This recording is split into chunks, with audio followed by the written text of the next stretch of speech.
pessoal, segunda série, aula de filosofia, módulo 2 da barbárie à organização política. Nós vamos olhar um pouco sobre Thomas Hobbes e John Locke. Eu já comecei a falar para uma das turmas, né, a respeito disso, antes dessa paralisação aí.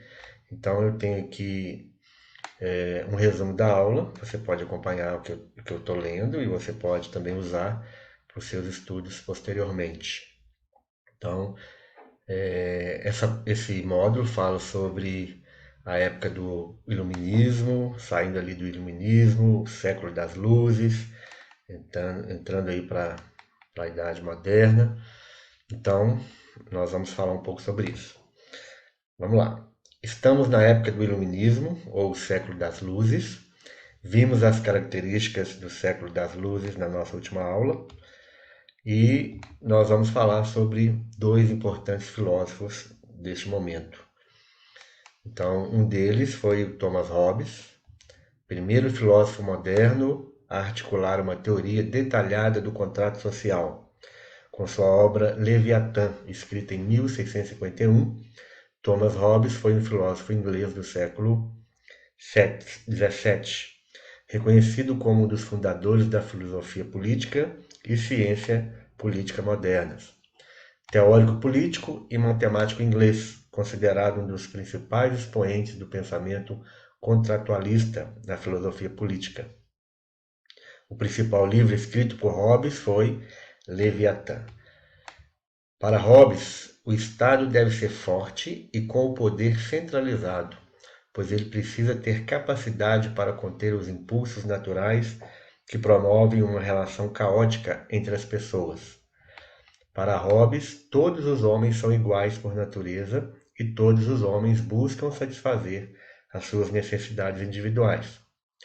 Considerando que todos os bens são escassos e o homem tem um caráter infinito e insaciável dos apetites, é questão de tempo para que os homens se tornem inimigos. Esse é o princípio da violência e do estado da natureza. Então nós vamos entender o que é esse estado de natureza e nós vamos entender o que significa essa questão do contratualismo. Então vamos lá. Se nesse caso não houver um estado forte e organizado, primeiro nós vimos que o homem ele vive no estado de natureza, ou seja, ele tem desejos, ele tem impulsos, ele tem necessidade, e ele, por causa desse impulso, desse desejo, dessas necessidades, ele vai fazer de tudo para alcançar o seu bem-estar. Então, Hobbes diz que precisa ter um estado forte para conter esse desejo e esses impulsos do homem, porque o homem vive no estado de natureza. Se nesse caso não houver um estado forte e organizado para garantir a ordem, os homens buscariam proteger a si mesmos, as suas famílias e aos seus bens. Vigora então a desconfiança e a antecipação para que evitem ser atacados. Logo, nesse estado de natureza, os homens não se limitam somente a uma atitude de defesa.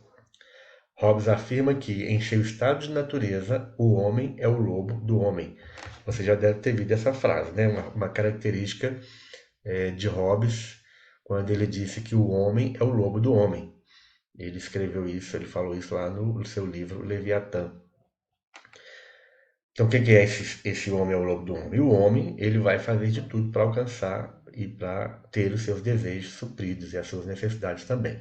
Então, ele vai, se for preciso, até mesmo comer o próprio homem. Por isso, o homem é o lobo do homem. Para evitar, então, essa situação de constante incerteza, os indivíduos concordam com o contrato social, estabelecendo assim a sociedade civil, entendendo sociedade civil como uma reunião de indivíduos sob uma autoridade soberana, para a qual todos concordam em ceder alguns direitos ou parte do seu direito natural a todas as coisas, em troca de proteção, especialmente na forma de garantia dos acordos entre indivíduos. Então surge aqui também o contrato social, que é entre o Estado e o indivíduo. Surge a sociedade civil, que é a reunião dos indivíduos debaixo de uma autoridade, que é o Estado, e cada um vai abrindo mão dos seus direitos para que eles possam ter algumas garantias. Então, nós temos o estado de natureza, que é o homem nos seus desejos primórdios e suas necessidades. Temos o contrato social e temos a sociedade civil. Nesse arranjo social, os indivíduos estariam impedidos de resistir ao poder da autoridade soberana, pois a soberania de tal autoridade seria derivada da submissão do poder soberano dos próprios indivíduos, que concordaram em ceder esse poder em troca de proteção. Então, cada indivíduo teria o seu próprio poder, isso no estado de natureza. Mas eles concordam aqui, nesse contrato social, que cada um vai exercer o seu próprio poder, mas não exercer através de si mesmo, mas exercer através da submissão a um outro poder soberano, que no caso é o Estado.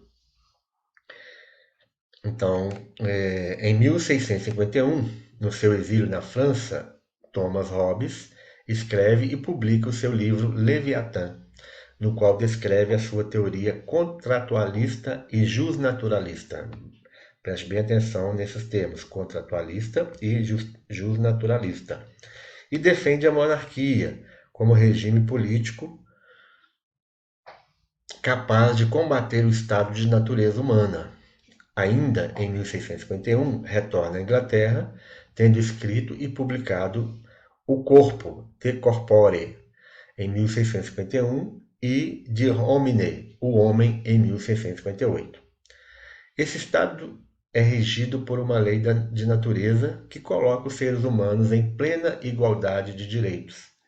Chamamos esse conjunto de direitos naturais e a teoria do estado de natureza de jusnaturalismo. Então nós temos aí o direito natural, que ele chama de jusnaturalismo, né? A teoria do estado de natureza, que é chamado de jusnaturalismo, e usar esse jusnaturalismo é o direito natural do homem. O grande problema do estado de natureza é que a igualdade de direitos gera conflitos.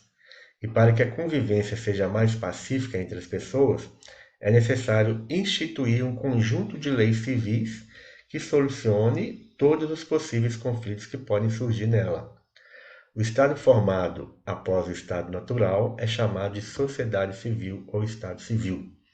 Então é criado então a sociedade civil ou o estado civil, para que esse estado civil ou essa sociedade civil esteja em harmonia. Então esse é o pensamento, essa é a filosofia de Hobbes, criando a sociedade civil, criando o Estado, não é? Para que esse Estado, para que essa sociedade civil esteja em harmonia em relação às necessidades e aos desejos do próprio homem. Esse desejo e essa necessidade do homem é chamado de estado natural. Ele criou também aí a questão das leis civis que nós temos hoje, para que possa resolver os conflitos entre as pessoas. Então vamos agora ao John Locke. John Locke, que é um outro filósofo importante da época. Locke defendia a liberdade intelectual e a tolerância.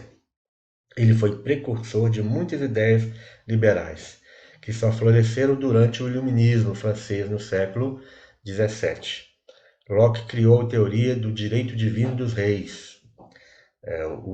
Tudo aquilo que o rei fazia, ele fazia com a permissão de Deus, ou seja, o rei era estabelecido por Deus.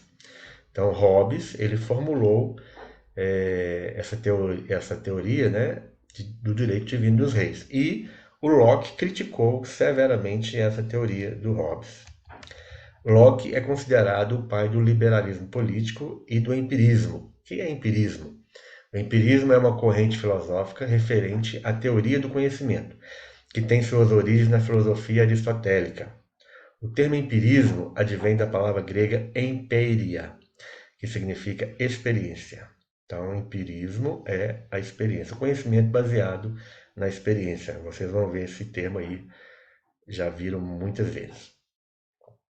O Locke não é exatamente um iluminista, mas teve influência fundamental no pensamento do século XVIII.